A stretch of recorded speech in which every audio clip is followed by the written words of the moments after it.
الله تعالی گفتیم در 3 آیت لعنت کرده است آنهایی که علاقه را با خویشاوندان میکنن. از جمله در سوره محمد الله تعالی میگه که فهل عسیتم ان تولیتم ان تفسدوا فی الارض وتقطعوا ارحامکم اولئک الذین لعنهم الله فاصمهم واعمى ابصارهم. یعنی الله تعالی میگه که اگر شما در روی زمین قدرت پیدا کنید، امکانیت پیدا کنید، صاحب دولت شوید، صاحب قدرت شوید، در روی زمین فسادکاری میکنید و با خویشاوندان رفت آمد را میکنید، فاولئک الذین لعنهم الله، اینها شخصیت هایی هستند که الله آنها را لعنت کرده است.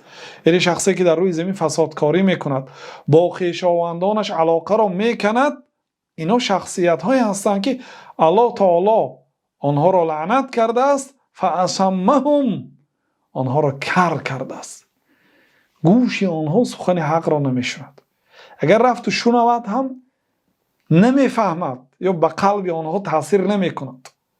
اگر سخن الله را شنوید، سخن پیامبر صلی الله علیه و سلم را شنوید، پند و نصیحت را شنوید، امر معروف شنوید و نهی منکر شنوید و به قلب شما تاثیر نکند، جستجو کنید که شاید با خویشاوندان علاقه را کندید. و اعمى ابصارهم، الله تعالی چشم آنها را نابینا میکنه، دیگه حق نمیبیند، دیگر آن عملهایی که در آن فایده خداشون است نمیبیند. این وعید است در حق آنهایی که علاقه را با خویشاوندان میکنند. و کندن علاقه خیلی که گفتیم الله در قرآن آنها را لعنت کرده است، پیامبر صلی الله علیه و سلم گفتن که آنها به جنت نمیدراید، کسی که علاقه را با خویشاوندانش میکند به جنت نمیدراید گفتن. این وعید است، این دلالت میکنه که گناه عظیم است